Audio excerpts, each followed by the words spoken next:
जय हिंद दोस्तों, Bharat India Times YouTube channel पे आप लोगों का स्वागत है। आपका दोस्त विनीत चौहान आप लोगों के लिए एक छोटा सा वीडियो लेकर के फिर से हाजिर है। अगर आपको ये वीडियो अच्छा लगे तो कृपया इस वीडियो को लाइक करें, शेयर करें और Bharat India Times YouTube channel को सब्सक्राइब करें। दोस्तों, 7 मई 2020 को जी न्यूज के editor in chief Sudhir Chaudhary द्वारा अपने प्रोग्राम DNA के अंदर एक खुलासा किया गया कि उनके खिलाफ केरल के अंदर एक धार्मिक भावनाओं को आहत करने के लिए एक FIR दर्ज कराई गई। अब इस देश में आतंकवादियों की भर्त्सना की जाएगी या आतंकवादियों का महिमा मंडन किया जाएगा। इस देश में शहादत देने वाले सैनिकों को शहीद कहा जाएगा या एनकाउंटर में मारे जाने वाले आतंकवादियों के नाम के सामने शहीद लिखा जाएगा।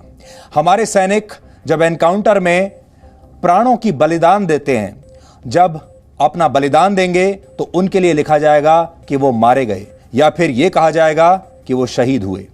आतंकवादियों की लाशों को कूड़े के ढेर में जलाया जाएगा या उनके जनाजे को शानदार जुलूस के साथ धूमधाम से निकाला जाएगा। आज आप सब सोचिएगा कि आपके बच्चों को धर्मनिरपेक्षता की कौन सी परिभाषा अब भविष्य में पढ़ाई जाएगी। इस देश का कानून सबके लिए बराबर होगा या एक विशेष वर्ग के लोगों को कुछ खास अधिकार दिए जाएंगे, ऐसे अधिकार जो आपके और हमारे पास नहीं होंगे। अब यह सब कुछ तय करने का समय आ चुका है और ये बात हम आज आपसे इसलिए कह रहे हैं क्योंकि मार्च के महीने में इसी साल हमने आपको जमीन जिहाद के नाम से खबर दिखाई थी जो जम्मू से आई थी और यही जिहाद शब्द टुकड़े टुकड़े गैंग को इतना बुरा लगा, इतना चुभा कि उन्होंने हमारी आवाज को दबाने के लिए अपनी पूरी ताकत लगा दी। और अब अर्बन नक्सल्स के इस गैंग ने वामपंथियों का गढ़ माने जाने वाले केरल में मेरे ऊपर गैर जमानती धाराओं के तहत एक FIR दर्ज करवाई है और सीधे सीधे यह धमकी दी है कि जिहाद की बात करोगे तो सीधे जेल जाओगे। आज हमारा सवाल यह है कि क्या इस देश में जिहाद की बात करना गुनाह है? अगर हम जिहाद की बात करेंगे तो क्या हमें जेल में डाल दिया जाएगा, हम मोस्ट वांटेड बन जाएंगे? और अगर ऐसा है तो फिर हम इस देश को लोकतंत्र क्यों कहते हैं, धर्मनिरपेक्ष क्यों कहते हैं, यहां अभिव्यक्ति की आजादी क्यों है, यहां मीडिया क्यों है? ये बात आज हम इसलिए कह रहे हैं क्योंकि इस देश में कोई भी भगवान गणेश का मजाक उड़ा सकता है, हिंदू देवी देवताओं के बारे में अभद्र टिप्पणी कर सकता है और इसे मजाक बता सकता है, यहां तक कि तिरंगे को अपने पैरों के नीचे कुचल सकता है। और हैरानी की बात यह है कि इनके खिलाफ किसी को गुस्सा नहीं आता, लेकिन अगर आपने जिहाद की बात कर दी तो एक पूरी की पूरी कौम आपकी खून की प्यासी हो जाती है। सबसे बड़ी बात यह है कि यही लोग लोकतंत्र की बातें सबसे ज्यादा करते हैं, अभिव्यक्ति की आजादी की दुहाई देते हैं। इन्हें हर समय लगता है कि लोकतंत्र और संविधान खतरे में है, लेकिन संविधान और लोकतंत्र का सबसे ज्यादा दुरुपयोग भी यही लोग करते हैं, सबसे ज्यादा असहनशील यही लोग हैं।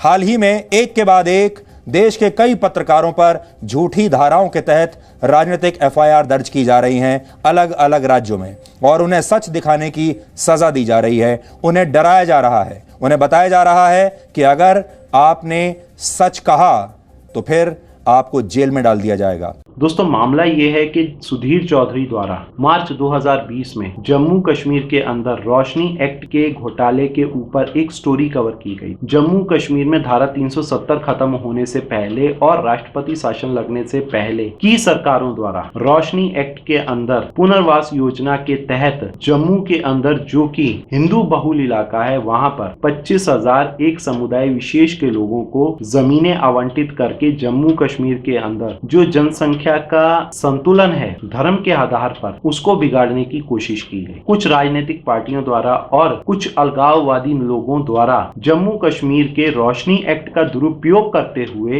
एक समुदाय विशेष के लोगों को जम्मू के अंदर बसाया जा रहा। जब जम्मू के अंदर राष्ट्रपति शासन लगा तब रोशनी एक्ट को समाप्त कर दिया गया और इसकी जांच के आदेश दे दिए गए। फिलहाल जम्मू कश्मीर के रोशनी एक्ट का मामला जम्मू कश्मीर के हाईकोर्ट के अंदर पेंडिंग चल रहा है। सुधीर चौधरी द्वारा मार्च के अंदर इसके ऊपर एक स्टोरी कवर की गई जिसमें उन्होंने इस स्टोरी का नाम दिया जमीन जिहाद। जिस तरह से जम्मू कश्मीर के अंदर रोशनी एक्ट का दुरुपयोग करते हुए एक समुदाय विशेष के लोगों को जमीनें आवंटित की जा रही थी, जी न्यूज द्वारा उस घोटाले को उजागर करने के कारण सुधीर चौधरी के खिलाफ केरल के अंदर FIR दर्ज कराई गई कि सुधीर चौधरी ने अपने प्रोग्राम के अंदर एक समुदाय विशेष की धार्मिक भावनाओं को आहत किया। दोस्तों, सवाल ये उठता है कि पहले तो तो जी न्यूज एक रेपुटेटेड चैनल है। दूसरी बात, जी न्यूज का editor in chief Sudhir Chaudhary, जिसके पास तकरीबन 25 साल की पत्रकारिता का एक्सपीरियंस है और जो व्यक्ति सभी धर्मों का समान रूप से सम्मान करता है, आदर करता है, उनके द्वारा इस स्टोरी के अंदर ये एक डिस्क्लेमर भी चलाया गया कि वह सभी धर्मों का सम्मान करते हैं, सभी धर्मों का आदर करते हैं। जो जिहाद शब्द है ये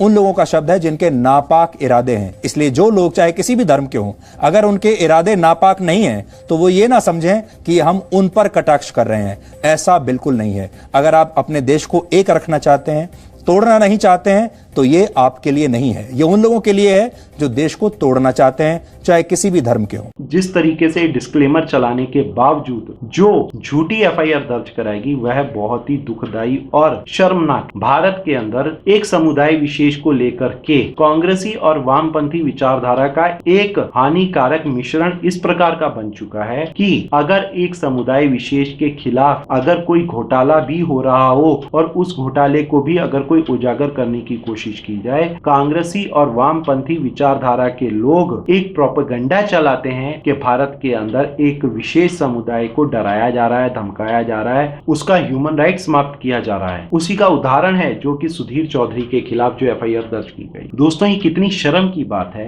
एक पत्रकार जिसने अपने जीवन में तकरीबन 25 से 26 साल भारत की जनता के लिए दुख सहे, तकलीफें सही और भारत की जनता के लिए हर खतरों का सामना करते हुए हर सच्चाई को जनता के सामने ला करके रखा, ऐसे पत्रकार के ऊपर झूठी एफआईआर दर्ज होना कितने बड़ी दुख की बात। इसके अलावा भारत के अंदर एक फैशन बन चुका है कि जो भी लोग राष्ट्रवाद की बात करते हैं, जो राष्ट्रवादी हैं या फिर भारत के अंदर कांग्रेसी और वामपंथी विचारधारा के विरोध में बोलते हैं, उन लोगों को डराया जाए, धमकाया जाए और ऐसे लोगों के खिलाफ झूठी एफआईआर दर्ज करवा करके उनका मुंह बंद करने की कोशिश की जाती है। देश में जब कभी भी मीडिया पर या पत्रकारों पर हमले हुए हैं, उनकी आवाज दबाने की कोशिशें हुई हैं, उस वक्त इसी प्रेस क्लब से लगातार ये आवाजें उठी हैं कि मीडिया पर और पत्रकारों पर हमले बंद होने चाहिए।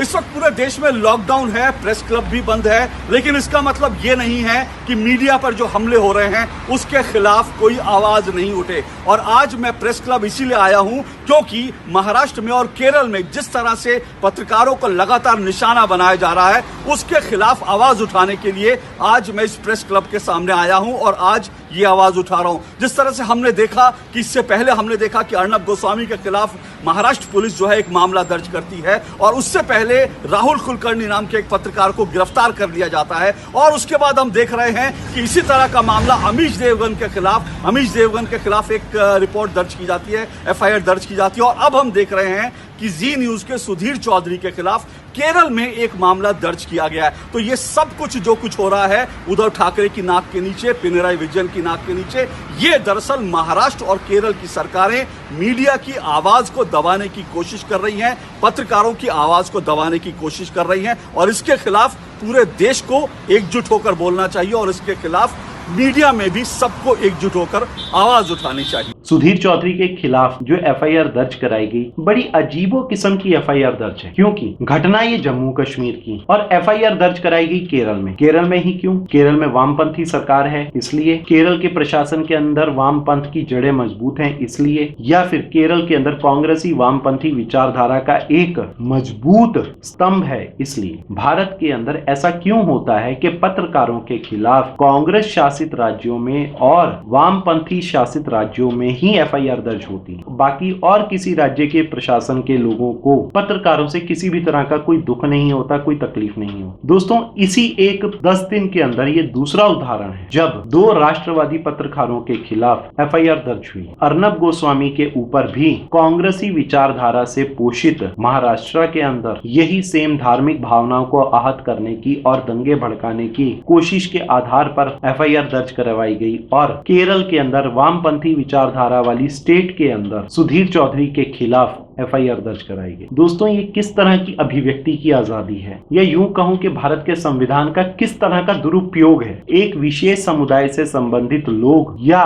कांग्रेसी वामपंथी विचारधारा से संबंधित लोग अगर अभिव्यक्ति की आजादी का इस्तेमाल करते हुए संविधान की धारा 19(1) का इस्तेमाल करते हैं तो वो उनके लिए संवैधानिक अधिकार है। और अगर उसके उल्ट जो लोग एक समुदाय विशेष से संबंध नहीं रखते, जो लोग कांग्रेसी और वामपंथी विचारधारा से संबंध नहीं रखते, उनके अगेंस्ट हैं, अगर वो उसी संविधान की धारा 19(1) का इस्तेमाल करते हुए अभिव्यक्ति की आजादी का इस्तेमाल करते हुए कुछ लिखते हैं, कुछ बोलते हैं, तो वो एक ह्यूमन राइट वायलेशन हो जाता है। वो एक आपकी बेसिकली धार्मिक भावनाएं आहत हो जाती हैं। ऐसा क्यों? कांग्रेसी वामपंथी विचारधारा के लोग और एक विशेष समुदाय के लोग हमेशा राष्ट्रवादियों को ही टारगेट क्यों करते हैं? ये एक बहुत बड़ा सवाल है। एक विशेष समुदाय के अंदर भी ऐसे बहुत से लोग हैं जो राष्ट्रवादी, इसके उदाहरण कई आपको मिल जाएंगे। उनमें एक उदाहरण मैं आपको सुबोही खान का भी देना चाहूंगा। ये भी एक समुदाय विशेष से संबंध रखती हैं, समाज सेविका हैं, परंतु एक राष्ट्रवादी हैं। सुबोही खान भारत की बात करती हैं, ये हिंदू मुसलमान की बात नहीं करती। ऐसे भी अनेक लोग जो कि इस समुदाय विशेष के अंदर रहने वाले हैं, जो कि राष्ट्रवाद की बात करते हैं, उनको कांग्रेसी वामपंथी विचारधारा और इस समुदाय के अंदर भी कुछ ऐसे लोग हैं जो राष्ट्रवादियों को उत्पीड़न करने की हमेशा कोशिश करते हैं। ऐसे बहुत से लोग हैं जो कांग्रेसी वामपंथी विचारधारा के जो पत्रकारों को राष्ट्रवाद से संबंधित पत्रकारिता करने से रोकते हैं। ऐसे बहुत से लोग हैं जो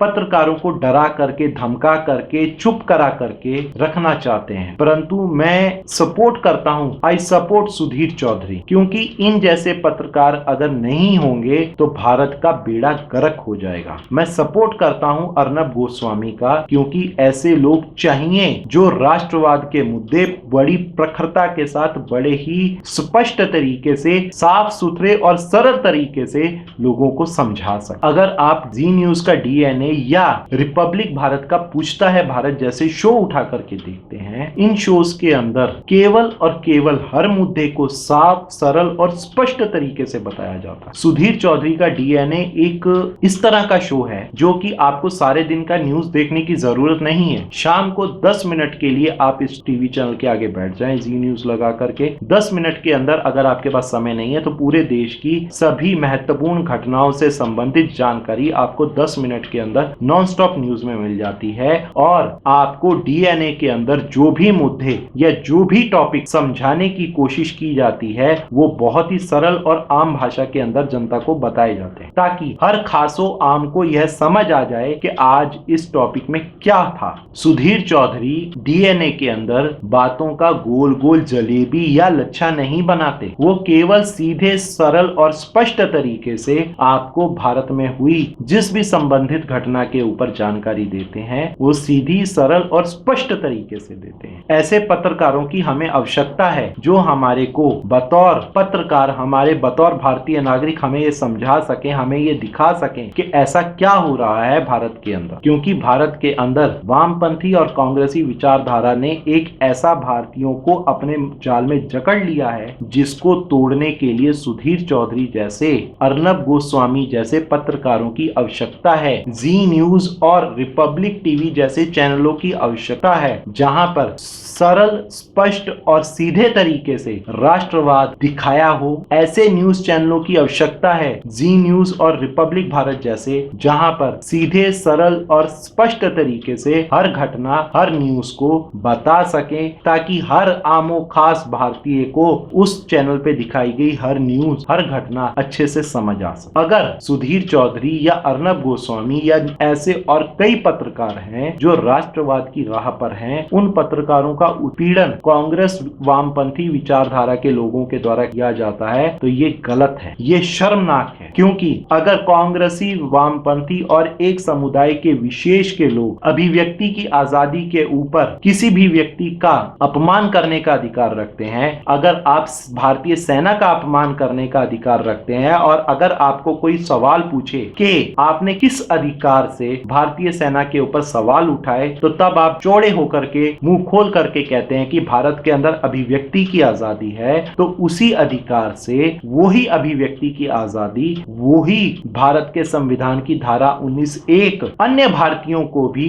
अन्य राष्ट्रवादियों को भी यह अधिकार देती है कि वो हर एक छोटी से छोटी होने वाली घटना पर सवाल उठा सके। बतौर भारतीय नागरिक मैं हर एक भारतीय से निवेदन करूंगा कि हमें सुधीर चौधरी और अर्नब गोस्वामी जैसे पत्रकारों की आवश्यकता है। हमारे को कोशिश करनी चाहिए इन जैसे पत्रकारों का समर्थन करने, क्योंकि सुधीर चौधरी या अर्नब गोस्वामी, हो सकता है ये दो अलग अलग टीवी चैनल पे बैठते हैं, दो अलग अलग टीवी चैनल के एडिटर इन चीफ हैं, परंतु सबसे पहले इनकी विचारधारा में एक ही चीज कि भारत पहले धर्म बाद में, राष्ट्रवाद पहले धर्मवाद बाद में। क्योंकि जो व्यक्ति राष्ट्रवाद को हमेशा अपना सर्वस्व मान करके चलेगा, वो ना कभी किसी को ठगेगा, ना कभी किसी के साथ किसी तरह का कोई गुनाह अगर होता हुआ होगा तो उसको जनता के सामने रखेगा। क्योंकि जहां तक एक राष्ट्रवादी पत्रकार होता है, उसको किसी भी तरह का कोई लाग नहीं, कोई लपेट नहीं, कोई लालच नहीं होता। तो वही मैं कहूंगा अंत में कि केवल और केवल कि I support Sudhir Chaudhary, I support Arnab Goswami, I support राष्ट्रवाद। क्योंकि बतौर भारतीय नागरिक मैं एक राष्ट्रवादी, मैं एक राइट विंगर हूं। मैं अंत में सिर्फ केवल और केवल इतना कहूंगा कि मैं एक भारतीय हूं। जो भी न्यूज चैनल, जो भी न्यूज एडिटर या जो भी व्यक्ति भारत की बात करेगा, भारतीयों की बात करेगा, मैं हमेशा बतौर भारतीय नागरिक उसका समर्थन करूंगा। मैं समर्थन करूंगा बतौर भारतीय नागरिक सुधीर चौधरी का, मैं समर्थन करूंगा बतौर भारतीय नागरिक अर्नब गोस्वामी का, मैं बतौर भारतीय नागरिक हर उस राष्ट्रवादी का समर्थक करूंगा जो कि अपना योगदान भारत के निर्माण में दे। अगर आपको ये वीडियो अच्छा लगे तो कृपया इस वीडियो को लाइक करें, शेयर करें और Bharat India Times YouTube channel को सब्सक्राइब करें। जय हिंद।